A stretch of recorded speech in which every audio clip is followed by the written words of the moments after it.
supaya bibinian ini nyaman di dalamnya.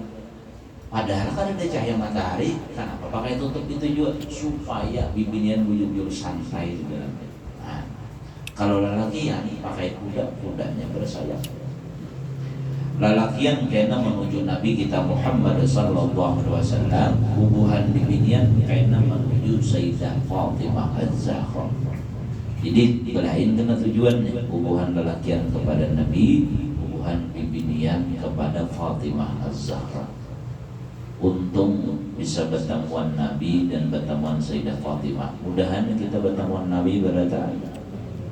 Makanya supaya bertemuan Nabi, bila Nabi disambet langsung sahutil sallallahu alaihi orang yang kada menyahuti ketika Nabi disambet tuh kada bakalan melihat muka Nabi hari kiamat. Kada bakalan melihat muka Nabi walaupun yang pokoknya masuk surga. Karena kau aja melihat muka Nabi itulah. Kenapa? Inya berdiam. Bila dibacakan nama Nabi berdiam, bacakan nama Nabi berdiam. Orang paling pamalar atau ujar Nabi adalah orang ketika nama pun disebut tapi berdiam.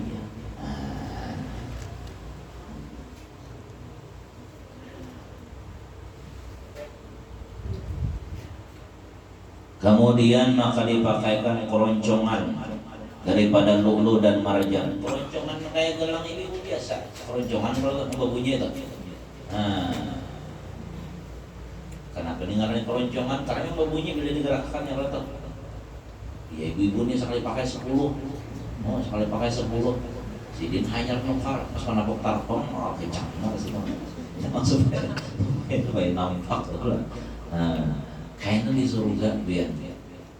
Makanya keroncongan tuh kadang-kadang sampai ke siku. Di surga bagus banyak, di dunia kita kalau kebanyakan kurang bagus dilihat tidak. Tapi di surga bagus gitu. Sama orang muadzin tuh di surga karena paling panjang bulunya. Mau di dunia kan panjang bulu kan tapi bagus. Mau di dunia agak panjang bulu tuh kayaknya. Muadzin tuh jangan Nabi atwalun nas anakan yaumul qiyamah. Muadzin tuh kan paling panjang lehernya pada hari kiamat.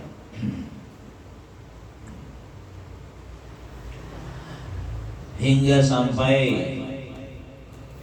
pergelangan. Nah ya kalau sampai ke pergelangan, makanya gelangnya dan kakinya bukan hanya tangan, betis begelang juga. Kemudian maka dipakaikan mahkota daripada biduri dan yakut. Untung nang mana berisi anak bagian hafal Quran. Ujar Nabi wa syafa'ahu fi asyrati ahli baiti wajabat lahumut nar. Orang menghafal Quran itu diberikan oleh Allah Ta'ala, dia bisa memberikan syafaat 10 orang dari keluarganya yang sudah dipastikan masuk neraka. Untung biar berisi anak menghafal Quran. Mudahan ada keturunan kita yang hafal Quran. Tabungan kita ini yang memakaikan mahkota ke lawan kita. Ini yang memakaikan mahkota ketika kita kena di akhirat. Maka menghafal Quran ini nang berikan sedekah kalau kita meninggal, nyanang baca Yasin, nyanang membaca surah-surah yang lain telah dihadiahkan kepada kita yang sudah meninggal dunia. Untung benar orang Tuhan.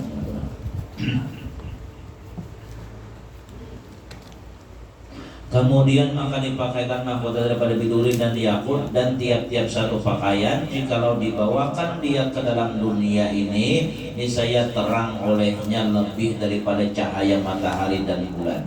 Setiap perhiasan surga seandainya dibawa ke dunia ini kalah cahaya matahari dan bulan saking terangnya. Maka dipakaikan cincin. Ada juga cincinnya. Dan tiap-tiap seorang daripada mereka itu 10 cincin. Saban lingkungan ada dapat 10 cincin. Ke 10 jari berarti ini Mbak cincin. Di akhirat bagus saja 10 jari cincin. Bagus saja. 10 cincin untuk tiap orangnya. Dan adalah tiap-tiap suatu cincin itu tersurat dalamnya suatu ayat pada kitabullah. Setiap cincin itu bertulisan ayat Quran menunjukkan kemuliaan dalam surga. Maka cincin yang pertama tersurat atasnya salamun alaikum tibtum fadkhuluha khalidin. Bahasa kitanya keselamatan, kesejahteraan atas kalian, berbahagialah kalian, masuklah kalian ke dalam surga, kekal di dalamnya. Orang yang masuk surga itu barataan bahagia, kada ada nang sedihnya. Makanya pian di dunia nih ciri orang nang ahli surga itu wajhun malihun, wajahnya tuh ceria, pamulihingan. Orang nang parangutan tuh kada diciri ahli surga. Makanya usahakan hidupnya jangan parangutan. Lawan siapakah? Lawan siapakah? Kurihing terus, apalagi lawan tetangga, kurihing aja. Yang penting aman fitnah. Maksudnya kalau kurihing kita pacang namanya jadi fitnah, jangan tak kurihing. Ini ada orang tuh udah dikurihingnya, oh naksir sih, mau aku dia. Ada itu jangan dikurihingnya, bahaya. Untung orang masuk surga bahagia, kada ada sedih-sedihnya lagi, kada ada lagi memikirkan ini itu, senang terus hati. Maka seumuran kekal, kada pematian lagi, kekal. Kenapa di surga itu kada pematian?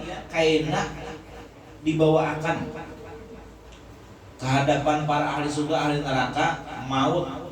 Maut ini berbentuk hari kiamat, bentuknya kayak kibas. Kibas tuh kalau kita sih kayak biri-biri tuh. Nah, kemudian ujar malaikat, tahukah kalian ini apa wahai ahli surga? Ujar ahli surga, tahu wahai kami itu maut. Lah kasih sembelih, nyaman kami kekal dalam surga. Ditakuni pulang ahli neraka, ahli neraka, bukan kamu tahukah ini apa? Tahu aja ahli neraka itu maut, jangan disembelih. Kami ini kami benar mati, kalau kami hampir disiksa. Sekalinya akhirnya disembelih. Ada yang meriwayatkan yang menyembelihnya adalah Nabi Yahya bin Zakaria. Ada juga yang meriwayatkan riwayat lain yang menyembelihnya adalah malaikat Jibril. Disembelih sehingga orang yang masuk surga kekal di dalam surga, orang yang masuk neraka itu kekal di dalam neraka. Intinya untung orang masuk surga tuh lihat. Nah makanya kita ini proses untuk masuk surga dulu sudah pernah sampaikan, harus bujur-bujur kita perhatikan apa prosesnya masuk surga itu 5 yang perlu kita perhatikan. Pertama, matinya harus husnul khatimah. Yang kedua, di dalam surga harus nyaman. Di dalam kubur harus nyaman. Yang ketiga, bangun dari kubur harus nyaman. Yang keempat, nyebrang siratal mustaqim harus kayak kilat. Kemudian yang kelima, masuk surga kawan tanpa dihisab. Lalu ini kita cari amalannya, bukan dicari lagi, diamalkan orang. Amalan supaya mati beriman apa? Sudah ulun pernah jelaskan. Amalan supaya mati iman ada beberapa. Kemudian yang kedua, amalan supaya nyaman di kubur sudah juga disampaikan. Amalan supaya kena bangun dari kubur nyaman ada juga sudah. Amalan supaya kena menyeberang siratal mustaqim nang laju nang kayak kilat ada juga. Ini orang nyeberang siratal mustaqim tuh ada nang kayak kilat, ada nang kayak angin berhembus, ada nang kayak burung terbang, ada nang kayak orang berkuda, ada orang berjalan, ada nang peting kaung, ada nang berkisut 7 macam. Tapi nang perlu diperhatikan biar Nabi apa? Az-zaluna 'ala sirat katsirun wa aktsaru man yazilu an-nisa. Orang nang gugur dari siratal mustaqim itu banyak, dan nang paling banyak gugur itu jar Nabi bibinian. Tapi lain bibinian sini lain. Bibinian bukan Amerika sih. Jauh nih. Nah, mudahan bibinian yang hadir selamat beradaan. Kenapa bibinian tuh banyak nang kecabur, banyak nang gugur di atas sirat? Pertama, bibinian tuh banyak nang membuka aurat. Itu penyebabnya. Makanya gugur di atas sirat. Di atas titian tuh, maka titian tuh biar lebih kecil dari rambut, lebih tajam dari pedang. Mun kita tuh menyeberang sirat tuh misalnya berjalan awam selamat, kada usah jauh-jauh menyeberang nih, nah misalnya Sungai Mahakam. Sungai Mahakam, ya Sungai Mahakam misalnya berjalan di titian-titiannya nah kayak pagelangannya nah panjang sampai ke Subarang, kira sampai ke Subarang. Sambil di Subarang mah ada namanya nyipak di belakang lo. harapan selamat. Maka di akhirat tuh biar di atas sirat tuh ada namanya cambuk di belakang bila orang amalnya kada baik, malaikat.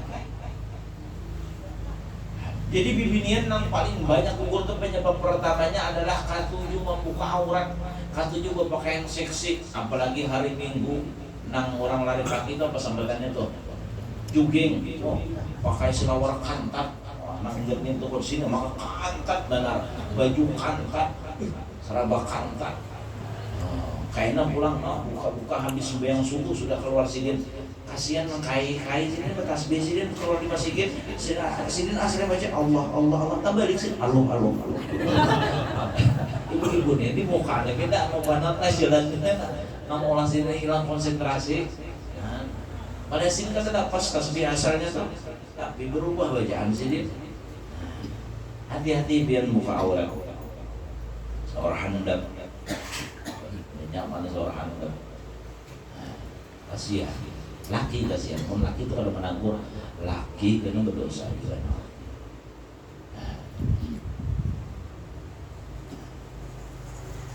Apalagi lomba Agustusan dari pemain bah, sudah pakaiannya kantat, lombanya lomba jukit pulang ya sudah. Nama nonton laki yang berataan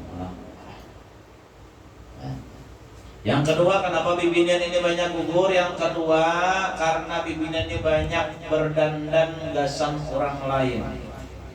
Banyak benar bibinian itu berdandan gasan orang lain, kada gasan laki. Kada gasan laki berdandan. Padahal nang nukarakan make up siapa? Laki. Nang nukarakan MS Glow siapa? Laki. Nang nukarakan Wardah siapa? Tapi berdandannya gasan orang. Bila keluar rumah hanya dipakai, bila di dalam rumah ada dipakai. Bila di dalam rumah seadanya, bahasa Banjar itu kena kursaan, kena bulidian. Tak kadang ada lebih isukan sampai kemarin ada sih mandian di rumah ada bibinian kayak itu, tapi nang di sini kada ada. Oh orang jauh-jauh tuh. Tapi bila keluar maka anak pengantin sidin 2 jam di depan lemari aja macam-macam diukir sidin. Nah itu badannya gak sama orang baru. Yang ketiga ya Nabi bibinian tuh banyak nang masuk neraka kenapa? Habis haid kada mandi. Maksudnya lambat-lambat akan sampai berapa waktu kada sembahyang. Mohon maaf ibu-ibu bilanya habis haid walaupun sudah bersih kada mandi berhubungan lawan laki haram. Anu aja supaya praktis mandi sekaligus satu kerja 2 gawi. Boleh kan? Kada boleh. Mandi dulu, mandi. Nah kemudian yang keempat, kenapa bibinian banyak tergelincir di atas sirat? Yang keempat penyebabnya adalah karena bibinian banyak nang menyakiti hati laki, banyak nang wani lawan laki. Bibinian tuh biar nang mana wani lawan laki bamakai lawan laki, muntungnya tuh kena dilebarkan 70 hasta. Lebar muntungnya 70 hasta. Sehasta kan saya ini kan kali 70 saya itu lebarnya muntung.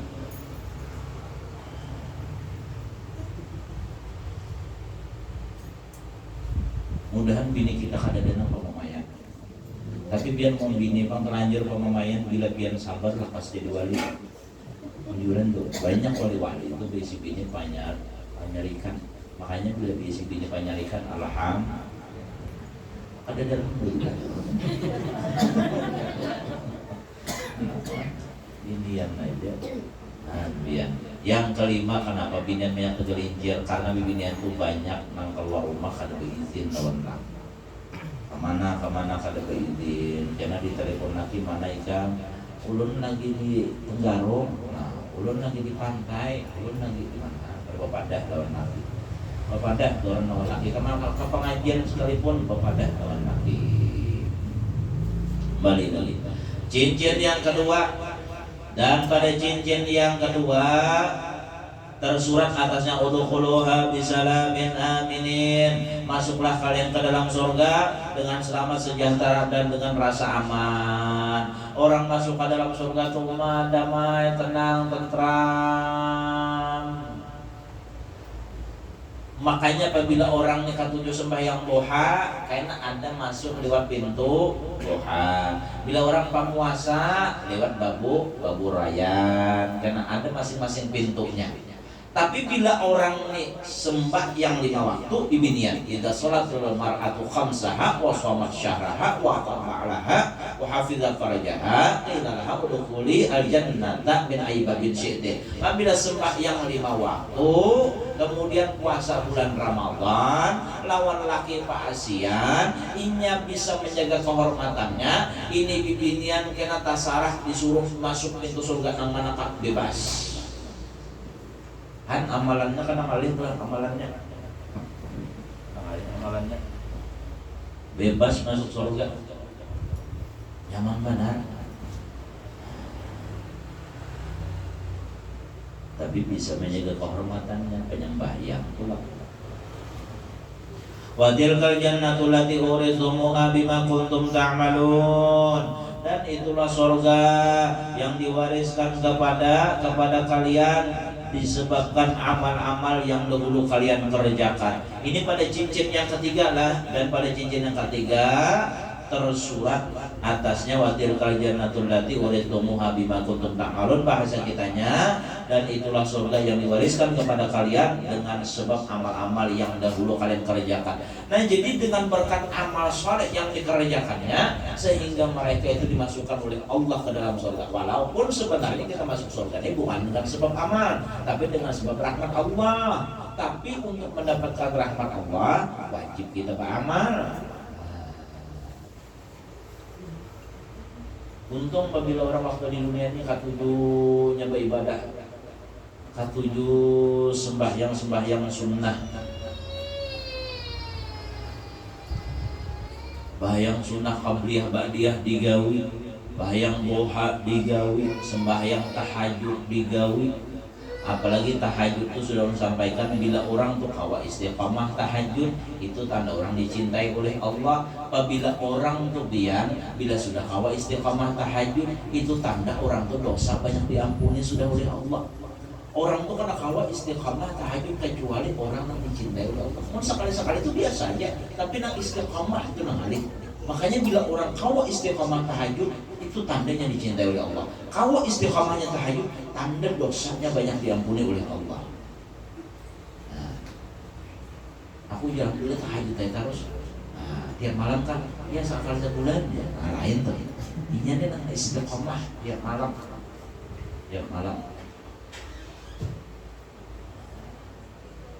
Jadi sebab amal-amal itulah sehingga mereka diberikan oleh Allah kemuliaan untuk masuk ke dalam surga.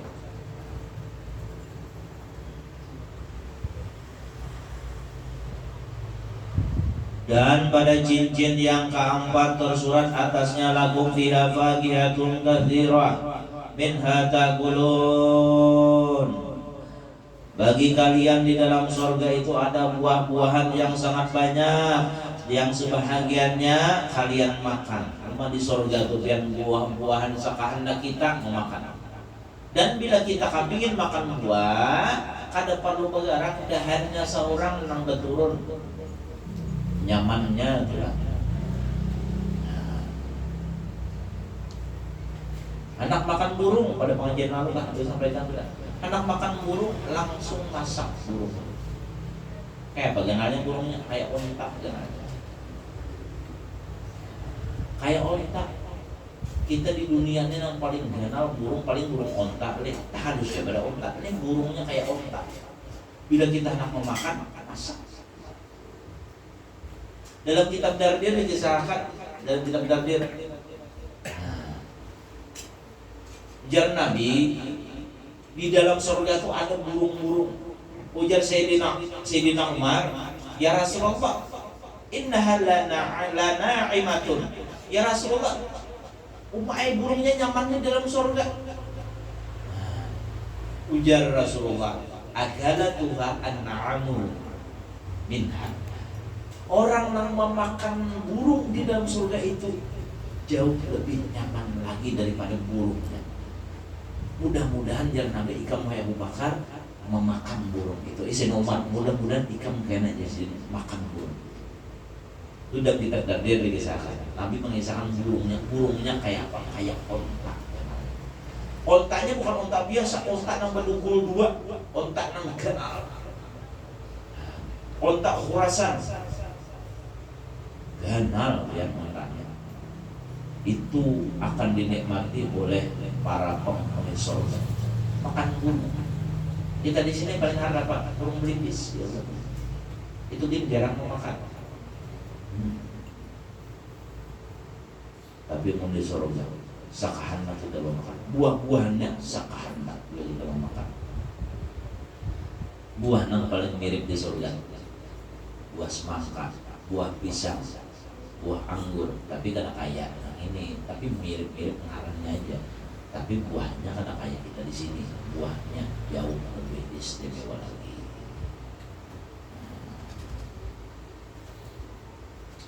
Dan pada cincin yang kalimat tersurat atasnya innal muttaqina fi zilali wa uyun, sesungguhnya orang-orang yang bertakwa itu di bawah naungan yang teduh dan di sekitarnya ada mata air. Ini pada cincin yang kelima. Bernaung santai di dalam taman, kemudian ada mata air yang mengalir.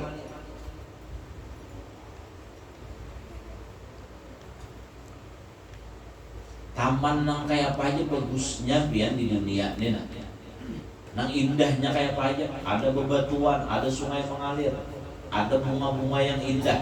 Lalu bocah pemajasa di surga, ada paparakan loh di surga. Kita di surga itu sesuatu yang tidak pernah terlintas dalam hati, kada pernah dilihat oleh mata, kada pernah didengar oleh telinga. Dan yang keenam tersurat atasnya innal muttaqina fi jannatin wa nahrin fi maq'adi sidqin 'inda malikin muqtadir. Sesungguhnya orang-orang yang bertakwa itu berada di dalam taman-taman dan di dekat sungai, di tempat yang disenangi di sisi Tuhan yang berkuasa atau yang maha kuasa. Dan pada cincin yang ketujuh tersurat alhamdulillahilladzi shadaqana wa'da. Segala puji bagi Allah yang telah memenuhi kepada kami akan janjinya. Allah kada bakalan menyalahi janji. Kalau Allah berjanji, orang yang beramal saleh, orang yang senantiasa beramal kebaikan akan dibalas oleh Allah dengan balasan surga, dan itu pasti akan dipenuhi janji oleh Allah Subhanahu wa taala. Dan pada cincin yang ke-8 tersurat inna ashabal jannatil yawma fi syughulin fakihun. Sesungguhnya para penghuni surga pada hari ini bersenang-senang dalam kesibukan mereka. Orang yang ada di surga itu senantiasa bersenang-senang siang dan malam. Walaupun kada ada matahari, kada ada bulan, tapi tetap ada siang, ada malam, dan full kada ada pernah istirahat bersenang-senang. Makanya dalam surga kada ada istilah guring, kada ada. Mengantuk adakah? Kada ada mengantuk dalam surga. Padih parut adakah? Kada ada padih parut. Kita makan di surga itu bukan karena lapar, kita makan tuh karena bernemat-nemat. Biar kalau kita sekali makan tuh 100 piring tuh baik hadap aja di surga. Ya kekuatan kita diperjanakan sampai 100. Dan makannya kita bukan karena lapar. Mau di dunia kita makan karena lapar. Manja kawan kenyangnya makan 2 piring lebih habis, kenapa? Lapar. Di orang Sarwat 3 buah sih dan mau ambil tangannya, kenapa? Lapar. Tapi yang mau di surga kada ada lapar-laparnya. Tapi makannya untuk bernikmat, menyaman-nyaman aja makan di dalam. Dan biar kurang apa lagi? Mau makan gencangnya akan sudah kita bahas. Awak orang di surga itu nang kayak Nabi Adam, ganalnya kayak Nabi Adam. Nabi Adam itu nang hasta tingginya. Nang kayak itu aja dia gencang makan. Itu kalau 100 piring kita di dunia nih, hitung sepiring Nabi Adam aja.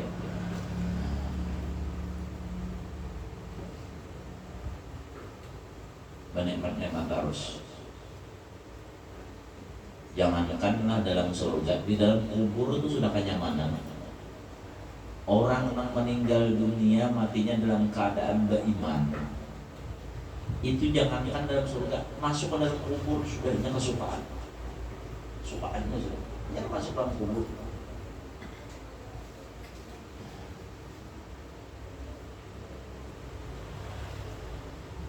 Jangan tahu jadinya anak ini nyaman dalam kubur, mulai dulu baik mati. Kenapa? Di dunia saya begini terus.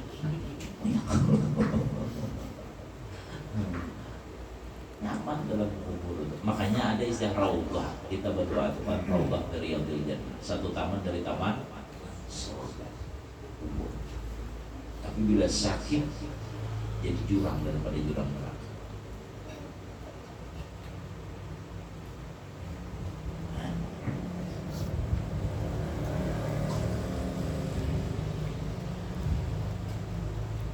Maka pasti kita dimasuk kubur biar mudahan duduk di majelis sama yang manakan kita dalam kubur.